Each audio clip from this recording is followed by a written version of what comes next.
Bienvenidos a mi canal Crecer en la Fe, donde te explicamos en forma clara y sencilla la palabra de Dios.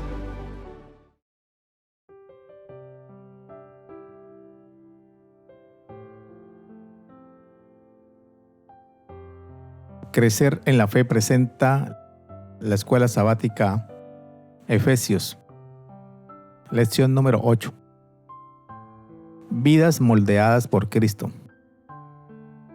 El texto para memorizar, Efesios 4, 22 al 24. Acerca de la pasada manera de vivir, despójense del hombre viejo, viciado por sus deseos engañosos, renueven la actitud de su mente y vístanse del nuevo hombre, creado para ser semejante a Dios en justicia, en santidad de la verdad.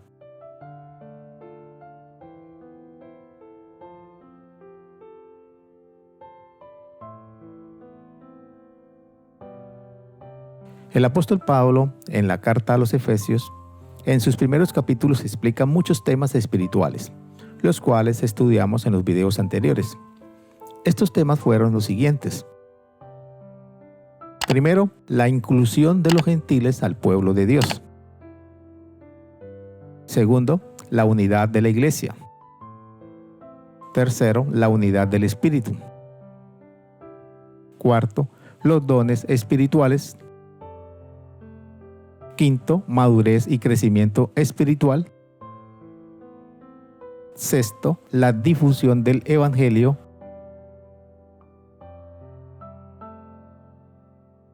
Ahora, en Efesios 4, 17 al 32, Pablo hace las siguientes afirmaciones sobre los creyentes. Primero, que han experimentado una transformación completa. Segundo, que se despojaron de su antiguo hombre, de su antiguo yo. Y tercero, que abrazaron una nueva identidad, una nueva vida.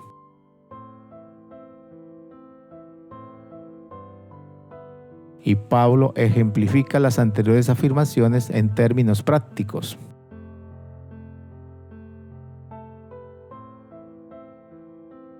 ¿Cómo hace el apóstol Pablo para ejemplificar las tres anteriores afirmaciones?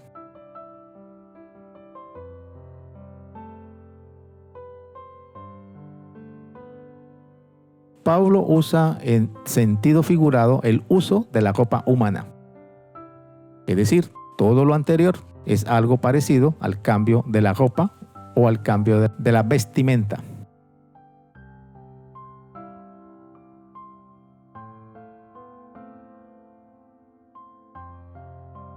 Pablo usa las imágenes de usar ropa y cambiarla para ilustrar el cambio de identidad personal que ocurre cuando Cristo transforma la vida del creyente a través de la persona del Espíritu Santo.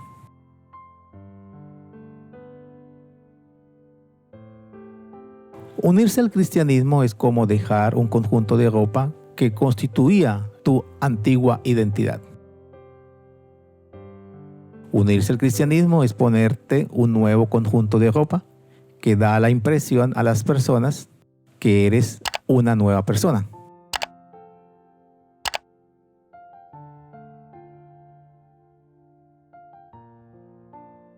Este cambio de ropa debe ser permanente. De ahí que convertirse en cristiano no es quitarse la ropa vieja temporalmente, solo para usarla por momentos o por raticos.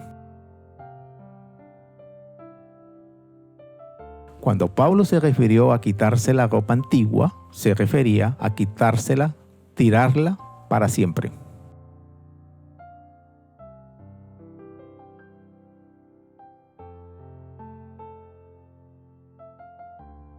Por lo tanto, al hacer ese cambio, recibimos tres cosas de suma importancia.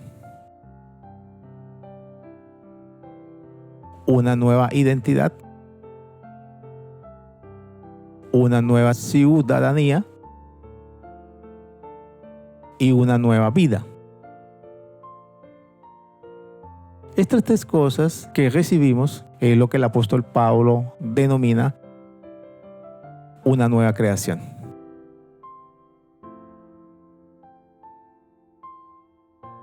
Al ser nuevas criaturas, recibimos el pasaporte para el reino de Dios, que es eterno y perfecto.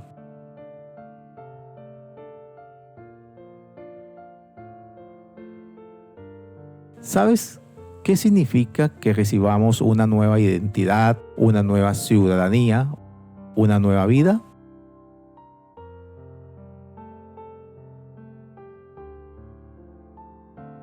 Esto significa una transformación genuina y completa. Ahora preguntémonos, ¿una transformación genuina de qué? Primero, una transformación de la cosmovisión. Entiéndese por cosmovisión la manera de ver e interpretar el mundo. Una transformación del estilo de vida. Tercero, una transformación del carácter. Y cuarto, una transformación genuina de las relaciones de una persona con los otros miembros de la iglesia y con los miembros de la humanidad entera.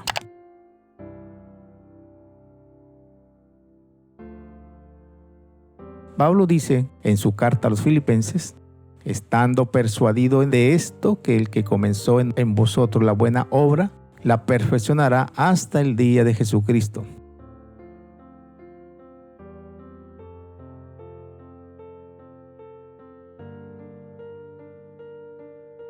Esta nueva creación no es un proyecto regenerativo basado en alguna filosofía o ideología humana.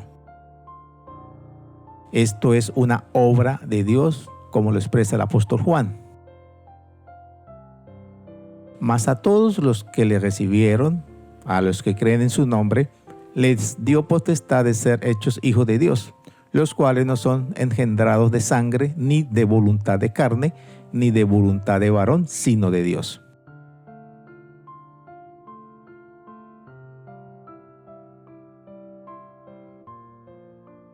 Podemos afirmar que esta nueva creación es posible solo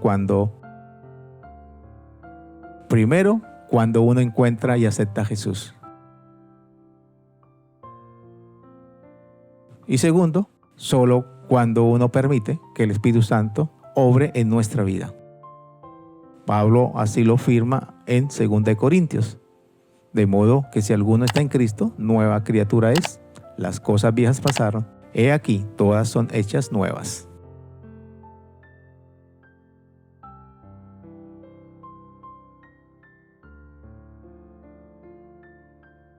En este video y en sus diferentes secciones vamos a analizar lo que significa y lo que implica tener una vida nueva en Cristo Jesús. Y este estudio lo haremos mediante los siguientes puntos.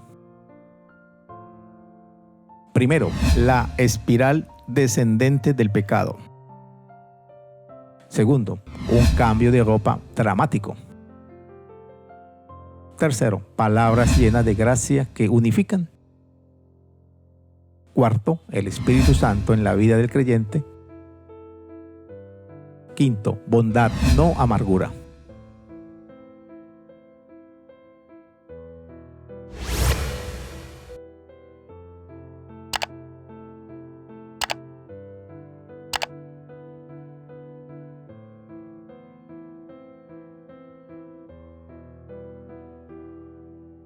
La espiral descendente del pecado.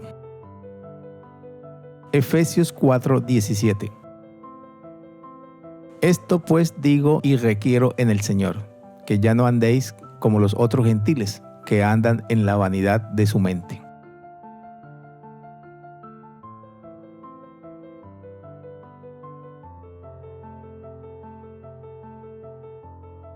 En la sección de Efesios capítulo 4, del versículo 1 al 16, el tema central de Pablo es la unidad de la iglesia.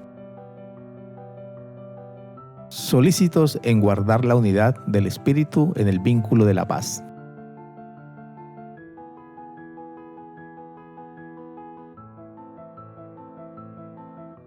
Cuando comparamos Efesios 4, versículo 1 con Efesios 4, versículo 17, notamos cuán similares son estas dos exhortaciones.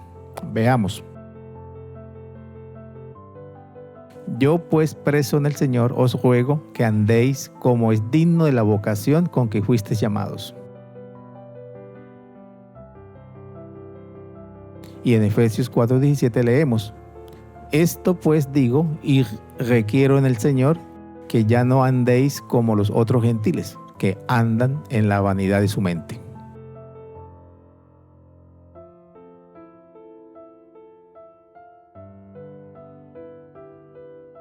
Pablo exhorta a los creyentes sobre andar, sobre vivir, sobre el estilo de vida. El verbo andar proviene del griego peripateo. Se refiere al estado en el que uno vive.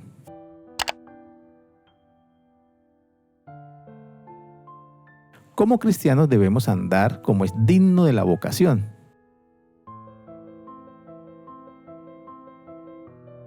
Como cristianos no podemos vivir o andar como vive el mundo, como viven los gentiles.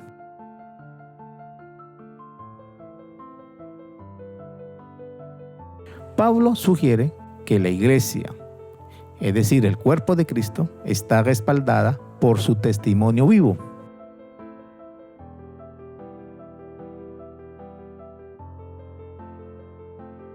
¿Sabes cuál es ese testimonio vivo que debe dar la iglesia al mundo? El testimonio vivo que debe dar la iglesia al mundo es que el mundo vea en la iglesia dos cosas.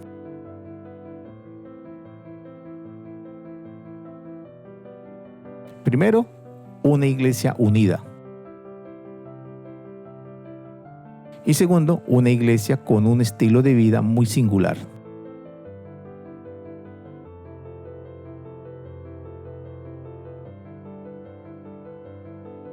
En Efesios 4:17 al 19, Pablo contrasta el estilo de vida de los gentiles, lo contrasta con el estilo de vida de un cristiano fiel.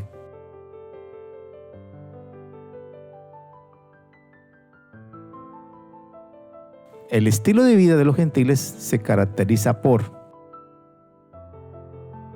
primero, la vanidad. Segundo, por el entendimiento entenebrecido.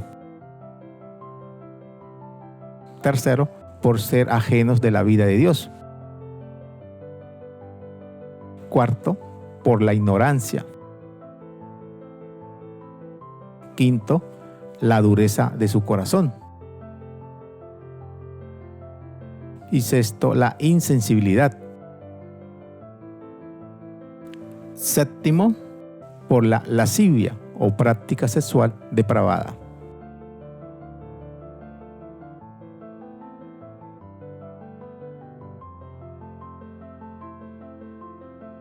Podemos decir que estas son algunas características del viejo hombre. Son características del estilo de vida depravado de los gentiles.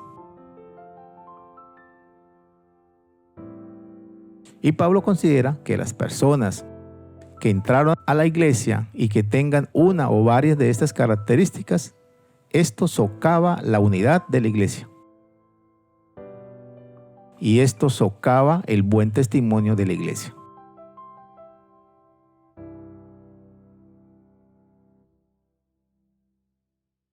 Por estas dos razones, Pablo habla de patrones de vida que deben regir verdaderamente a los cristianos.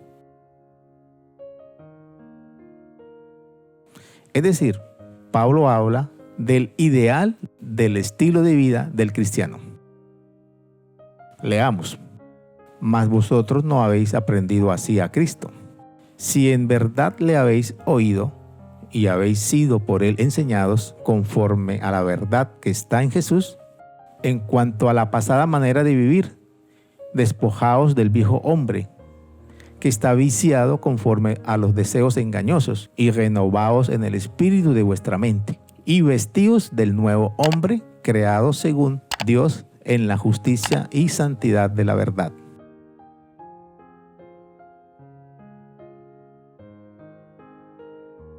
El apóstol Pablo hace una aguda crítica del estilo de vida depravado de los gentiles y les exhorta recordándoles dos cosas.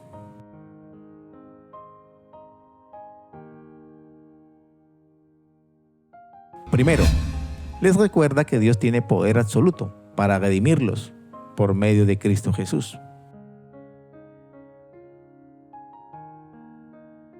Segundo, les recuerda que Dios les ofrece plena participación en la iglesia, en el pueblo de Dios. Y al tener ese privilegio de estar en la iglesia, Dios puede orar y cambiar y transformar sus vidas.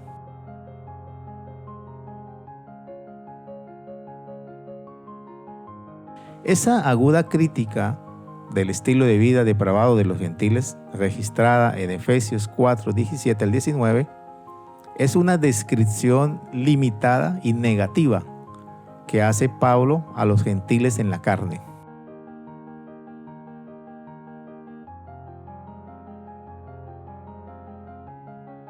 Podemos decir que el apóstol Pablo está preocupado por lo siguiente. Primero, por los pecados o los comportamientos específicos exhibidos por los gentiles.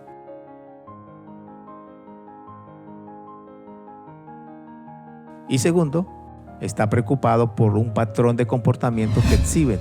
Este patrón de comportamiento posee una trayectoria descendente de vivir en las garras del pecado todavía.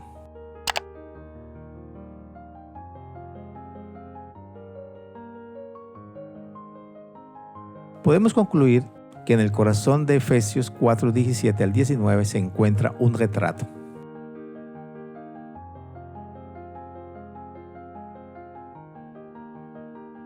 ¿Sabes qué retrata el apóstol Pablo en estos versículos? El apóstol Pablo retrata una espiritualidad embotada en la vanidad de sus mentes, teniendo el entendimiento entenebrecido.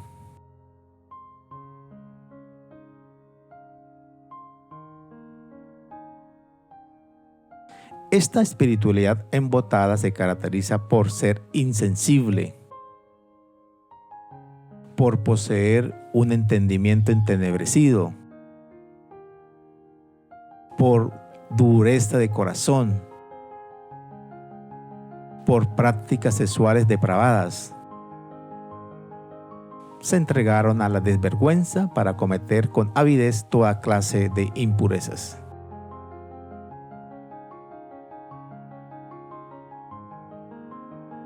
No olvides, todo ser humano alejado de Dios no sabe cómo vivir.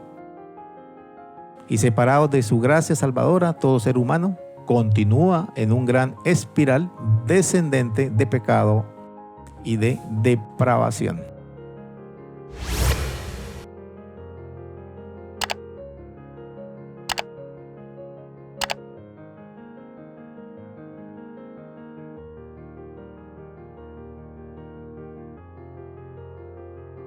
Un cambio de ropa dramático. Efesios 4:20. Pero ustedes no conocieron a Cristo para vivir así.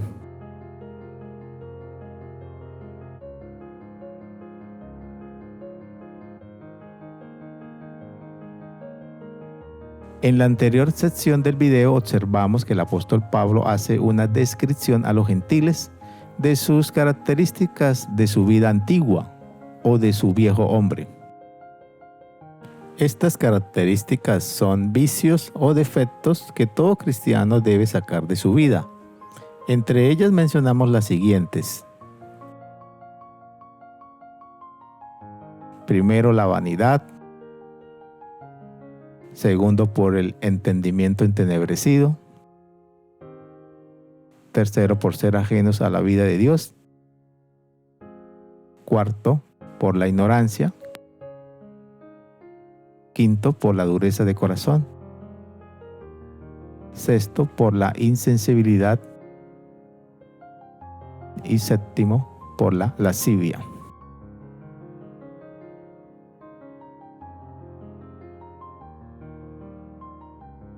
Pero ahora Pablo nos dice pero ustedes no conocieron a Cristo para vivir así.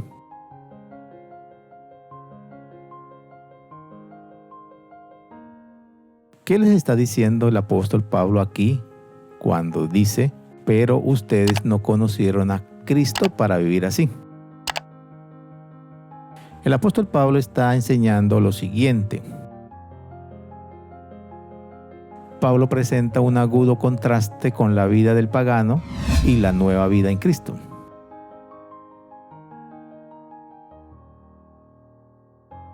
Pablo señala o resalta que los destinatarios, es decir, los gentiles, oyeron y conocieron a Cristo por medio de la carta del apóstol Pablo.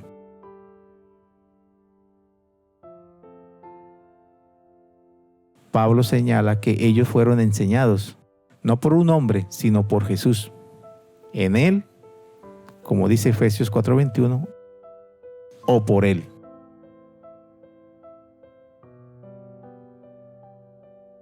Pablo les recuerda lo importante de vivir de acuerdo a la vocación a la que Dios los llamó.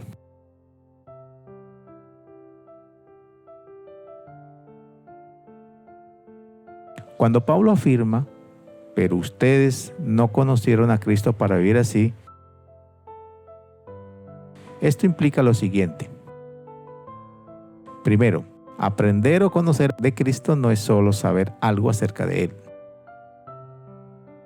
Segundo, aprender o conocer de Cristo es relacionarse íntimamente con su ministerio.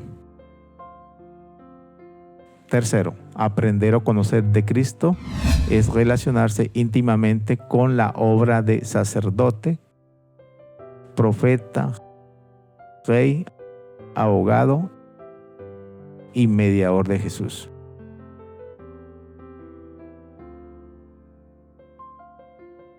Cuarto, aprender o conocer de Cristo es haber incorporado en nuestra vida cotidiana los beneficios de su obra expiatoria.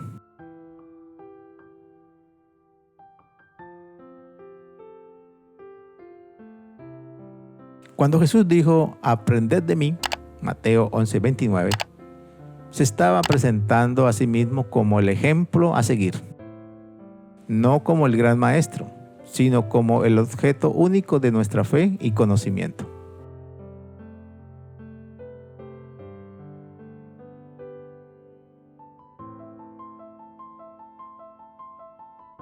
Pablo continúa en Efesios 4:21 diciendo lo siguiente. Si en verdad le habéis oído y habéis sido por él enseñados conforme a la verdad que está en Jesús.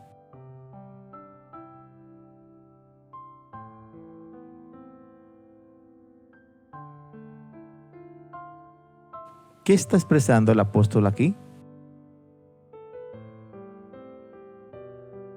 El apóstol Pablo aquí nos está hablando de lo siguiente. Primero, de la adopción. La adopción de una vida moldeada por Cristo. El apóstol usa la expresión conforme a la verdad que está en Jesús. Segundo, nos está hablando Pablo, él da por sentado de que quienes han oído el mensaje de salvación estaban moralmente obligados a obedecerlo, si en verdad le habéis oído. Y tercero, Pablo da por sentado que quienes verdaderamente recibieron el conocimiento acerca de Cristo, lo recibieron fue mediante una unión vital con Él.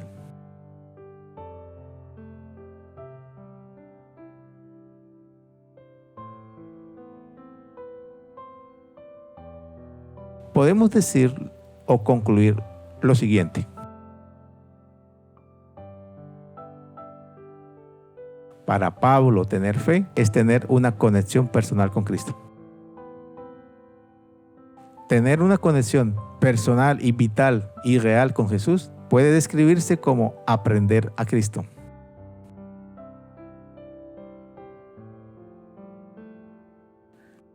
Para Pablo, reconocer a Jesús resucitado y exaltado es creer que Jesús está vivo y presente con nosotros. Para Pablo, reconocer a Jesús resucitado y exaltado es aceptar sus enseñanzas y su ejemplo para moldearnos. Para Pablo, reconocer a Jesús resucitado y exaltado es abrir nuestro corazón o nuestra vida a su guía y a su dirección activa mediante el Espíritu Santo y mediante su palabra.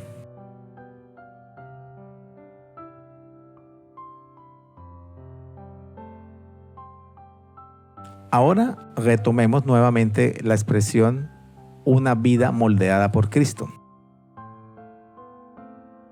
Pablo nos dice que adoptar una vida moldeada por Cristo requiere 3 procesos, que el apóstol expresa con 3 imágenes de vestimenta.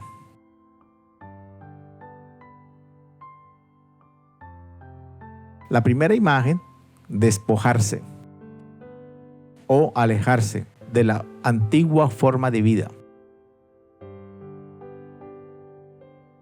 La segunda imagen, renovarse, experimentar una renovación interior.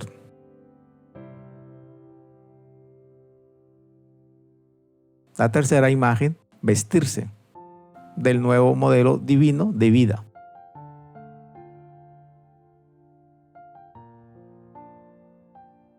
Estas imágenes relacionadas con la vestimenta se relacionan con la metáfora de Pablo del uso de la ropa o vestimenta en el Antiguo Testamento.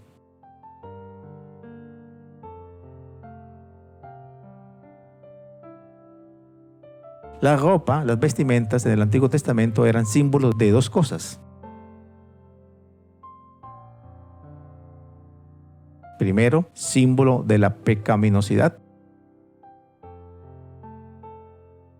Segundo, eran símbolos de la salvación.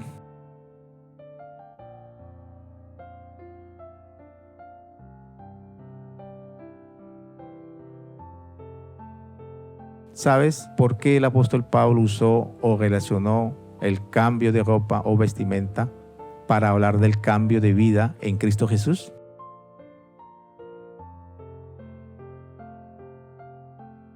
Para responder esta pregunta, vamos a analizar lo siguiente.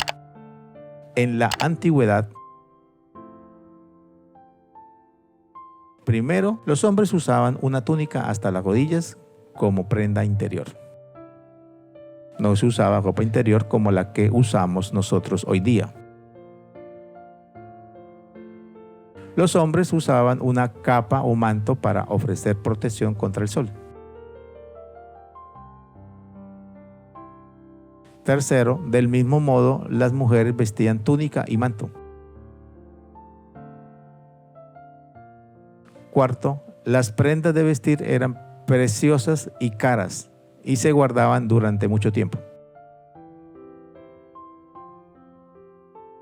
Quinto, era inusual poseer más de una muda de ropa.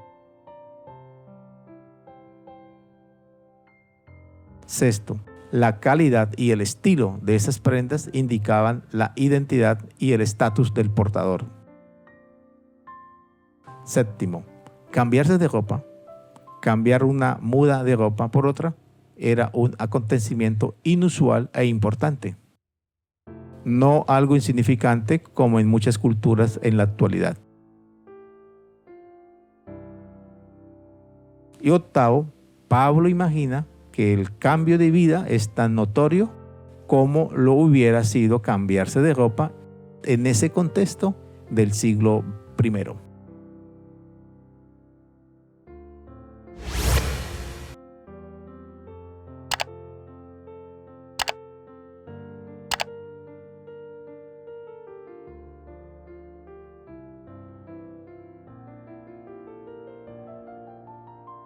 Palabras llenas de gracia que unifican. Efesios 4:25. Por lo cual, desechando la mentira, hablad verdad cada uno con su prójimo, porque somos miembros los unos de los otros.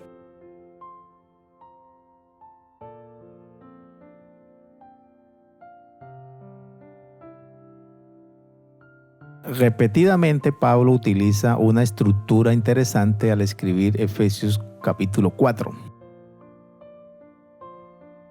Vemos en su escrito que Pablo ilustra en Efesios 4:25 dos mandatos.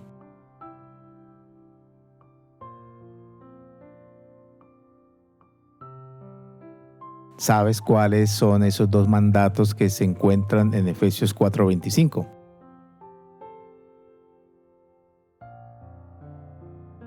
Primero, un mandato negativo. Desechen la mentira. Segundo, un mandato positivo. Hablen la verdad cada uno con su prójimo. Además de estos dos mandatos, Pablo luego hace una justificación del por qué debemos desechar la mentira y del por qué debemos hablar la verdad. La justificación es porque somos miembros los unos de los otros. Esta justificación, porque somos miembros los unos de los otros, indica lo siguiente: que todos los miembros de la iglesia estamos relacionados como partes de un único cuerpo.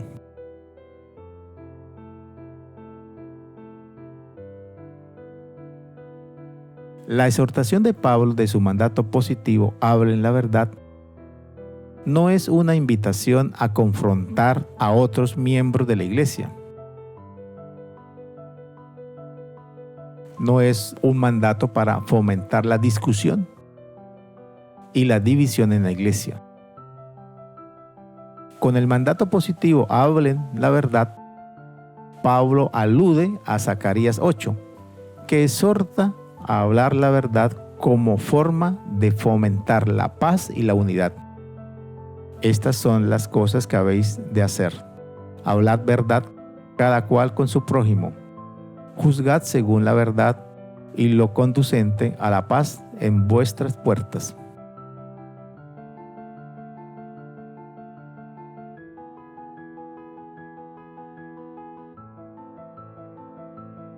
Por otro lado, Pablo, en su temática de su discurso en Efesios capítulo 4, verso 28, vuelve a exhortar con dos nuevos mandatos.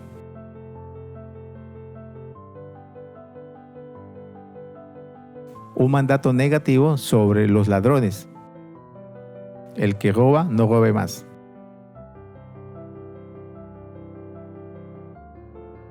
Y un mandato positivo: que el ladrón trabaje y haga algo útil con sus propias manos. Pablo luego hace una justificación que se fundamenta en lo siguiente: para tener con qué ayudar al necesitado.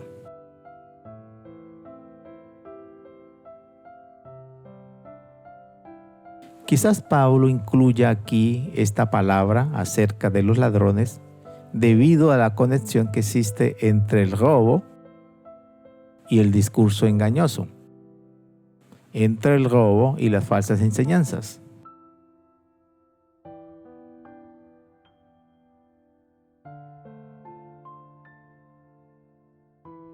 La fe de Pablo en el poder transformador de Cristo es tan fuerte que imagina a los ladrones convirtiéndose en benefactores, convirtiéndose en predicadores de la verdad, en predicadores de Cristo.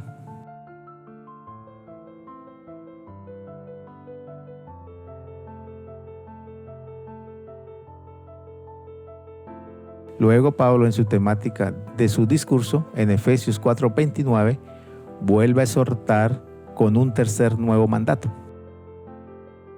donde ordena: primero, un mandato negativo: ninguna palabra mala salga de su boca.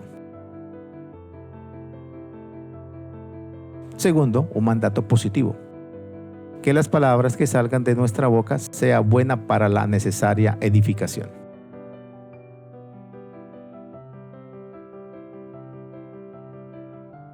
Pablo imagina que cualquier expresión o palabra negativa no solo debe ser detenida de nuestra boca, sino además debe ser reemplazada por una declaración o por una palabra que muestre 3 criterios.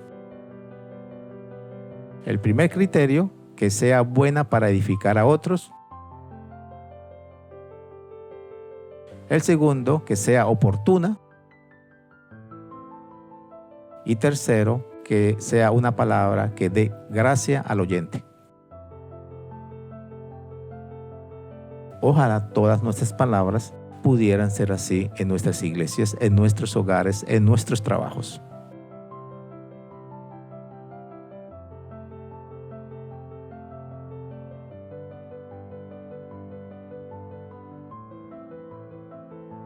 Y por último, el apóstol Pablo en Efesios 4:31 hace unas recomendaciones muy especiales.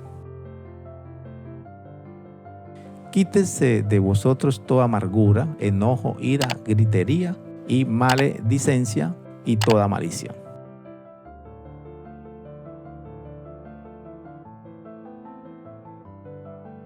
El apóstol Pablo nos exhorta que como cristianos debemos desterrar de nuestras vidas 6 defectos. La amargura, el enojo, la ira, la gritería, la maledicencia, la malicia.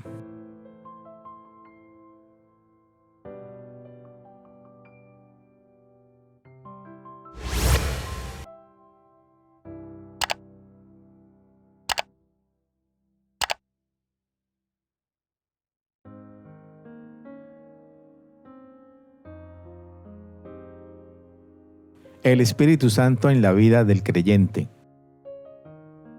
Efesios 4:30. Y no contristéis al Espíritu Santo de Dios, con el cual fuisteis sellados para el día de la redención.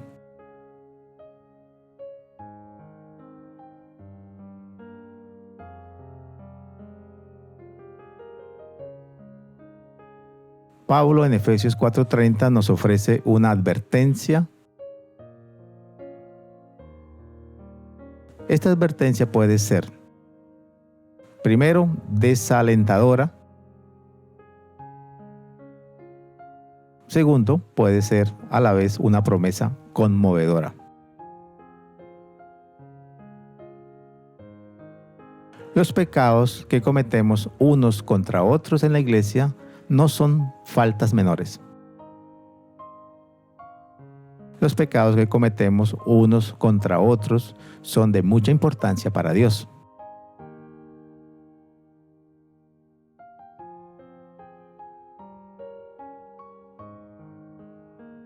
¿Sabes qué es lo que entristece al Espíritu Santo? Lo que entristece al Espíritu Santo es nuestro mal uso del don divino del habla. Mucho usamos el habla para destrozar a otros. Ninguna palabra corrompida salga de vuestra boca, sino la que sea buena para la necesaria edificación.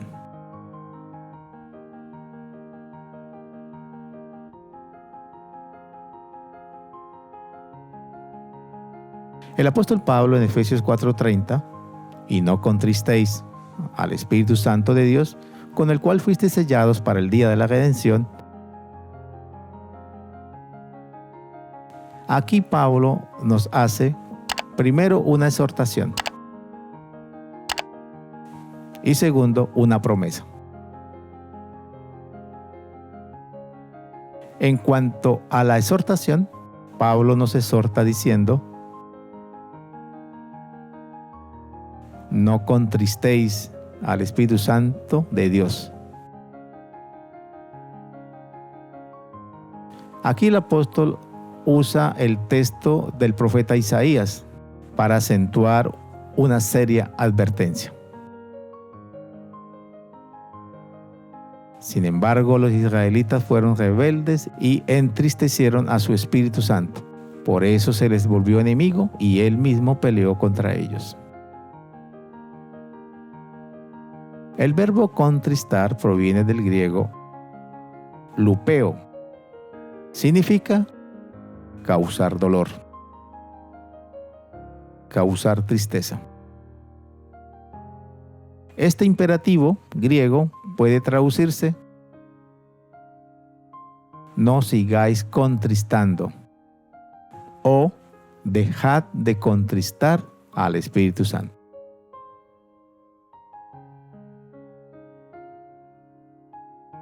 Y en cuanto a la promesa, Pablo nos habla de una promesa reconfortante.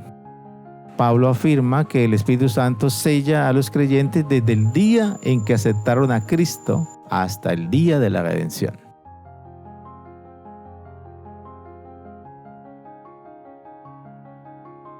La relación del Espíritu Santo con el creyente no es frágil, sino una relación duradera. El Espíritu Santo mora en cada creyente. Al usar incorrectamente el don divino del habla o de la palabra, este se convierte en un arma dañina para la iglesia. Y al actuar así, los creyentes estamos menospreciando la presencia del Espíritu Santo.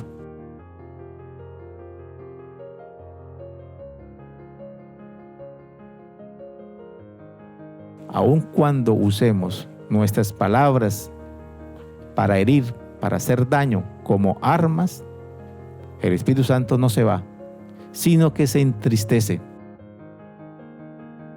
Le causamos mucho dolor.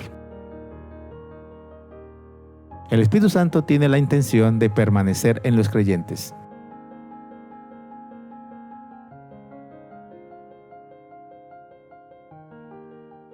¿Sabes por qué el Espíritu Santo desea permanecer en la vida de cada creyente? Hay muchas razones por las cuales el Espíritu Santo desea permanecer en nuestras vidas. Primero, para transformar nuestro carácter defectuoso. Segundo, para marcarnos como propiedad del cielo. Y tercero, para protegernos hasta la venida de Cristo.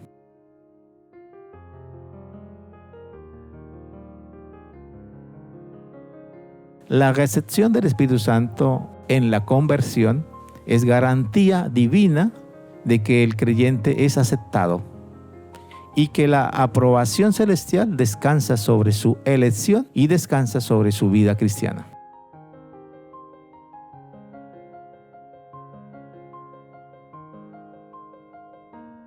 Pablo resalta en este pasaje de Efesios 4:30 lo siguiente.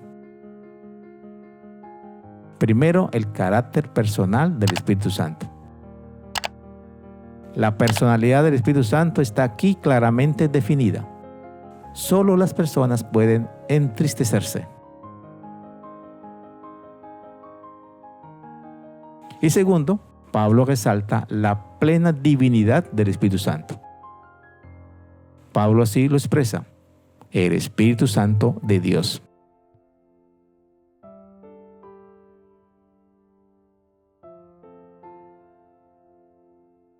Debemos andar con cuidado al analizar el misterio de la deidad. El misterio de la deidad plantea lo siguiente. El Espíritu Santo es uno con el Padre y con el Hijo, y a la vez distinto del Padre y del Hijo.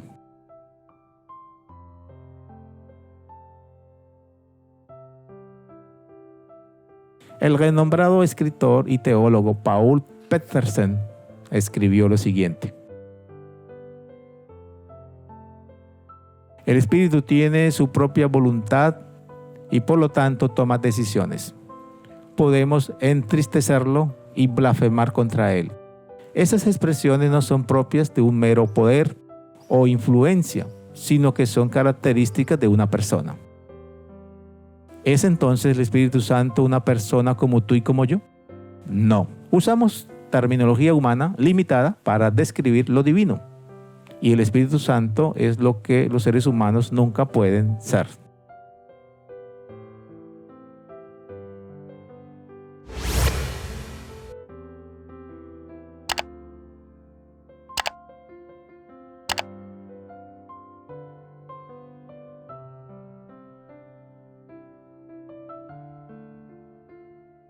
bondad, no amargura.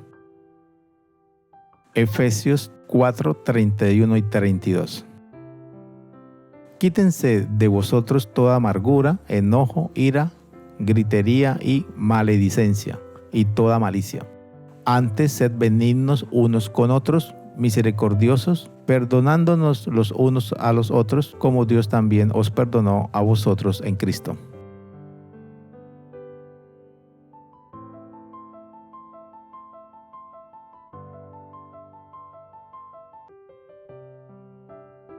Vemos en Efesios 4:30 que el apóstol Pablo dice lo siguiente: y no contristéis al Espíritu Santo de Dios, con el cual fuisteis sellados para el día de la redención. Pablo se refiere al día de la redención, y este día de la redención Pablo lo relaciona con, primero, el Espíritu Santo, y segundo, lo relaciona con el don divino del habla.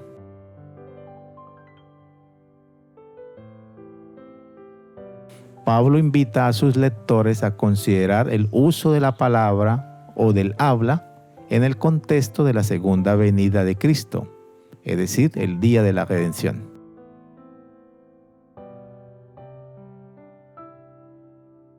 Por lo tanto, se puede interpretar que Efesios capítulo 4, 31 al 32 se refiere al cuidado que todo cristiano debe tener en el uso de la palabra o del habla, al acercarnos a ese gran día, a ese gran acontecimiento de la segunda venida de Jesús.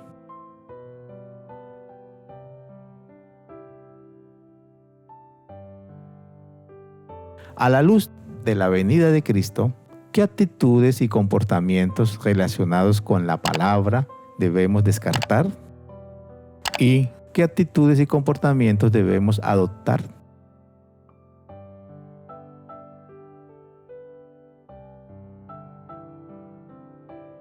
Estas dos preguntas tú las vas a responder con lo que se va a explicar a continuación.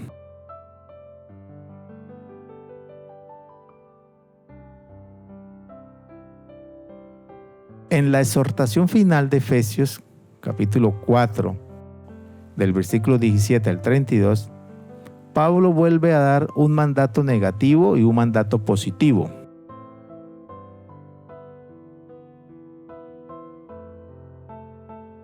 ¿Sabes qué vicios o defectos resalta el apóstol Pablo en su mandato negativo?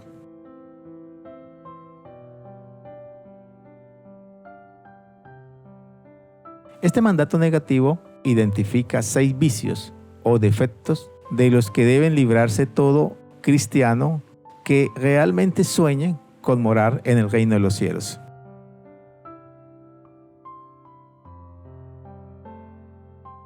Estos defectos son: primero, la amargura; segundo, el enojo; tercero, la ira; cuarto, la gritería; quinto, la maledicencia; sexto, la malicia. Esta lista de 6 vicios o defectos comienza y termina con términos generales y globales. Inicia diciendo toda amargura y termina diciendo toda malicia. Y en medio de toda amargura y toda malicia hay 4 términos adicionales: el enojo, la ira, la gritería, la maledicencia. La maledicencia proviene del griego blasfemia. Este término griego significa blasfemia, injuria, difamación. Esta palabra blasfemia es un término técnico para referirse a las palabras o a las expresiones que son degradantes en contra de Dios.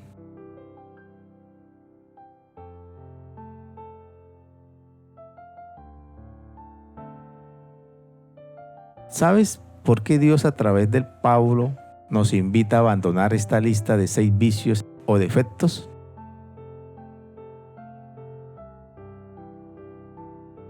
Dios nos invita a abandonar estos vicios para que seamos una comunidad cristiana próspera,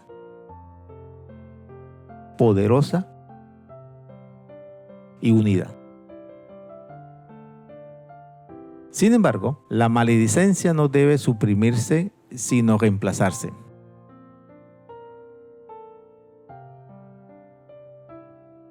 Las conversaciones y las acciones en la familia de Cristo, es decir, en la iglesia, entre nosotros los cristianos, y también fuera de ella, no deben surgir del enojo, no deben surgir de la ira, de la gritería, ni mucho menos de la maledicencia. Las conversaciones y las acciones en la familia de Cristo deben estar motivadas por la bondad, la compasión y el perdón, basados en la norma más elevada de todas, el perdón que Dios nos ha extendido en Cristo. Esto lo vamos a explicar a continuación. En cuanto al mandato positivo, donde se nos invita a ser benignos, compasivos y perdonadores, podemos decir lo siguiente. En cuanto a ser benignos, este sustantivo benigno proviene del griego Christos. Este término significa bondadoso. Hace referencia a la sencilla amabilidad o gentileza. Ser benignos es una característica positiva y es una característica que habla en favor del cristiano. Ser benigno es un fruto del Espíritu Santo. La benignidad es lo opuesto a la malicia. La conversión transforma la malicia en benignidad mediante la obra del Espíritu Santo.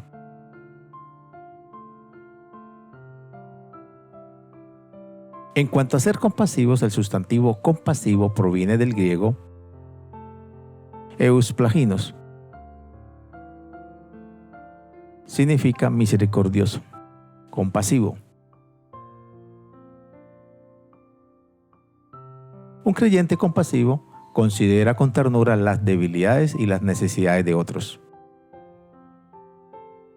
Una actitud de insensibilidad e indiferencia ante el sufrimiento es completamente incompatible con el espíritu compasivo que debe desarrollar todo cristiano.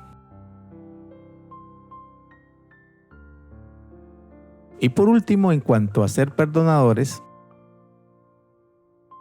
a este mandato positivo, Pablo le agrega una justificación.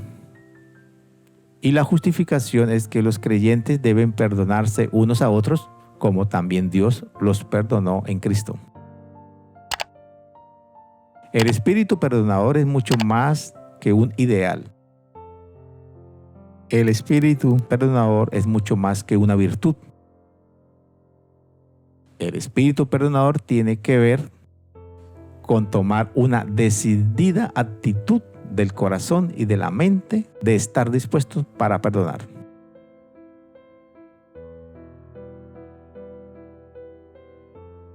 Pablo presenta el perdón vertical, es decir, el perdón que Dios nos ofrece a nosotros, como modelo para el perdón horizontal, es decir, el perdón que nos ofrecemos unos a otros.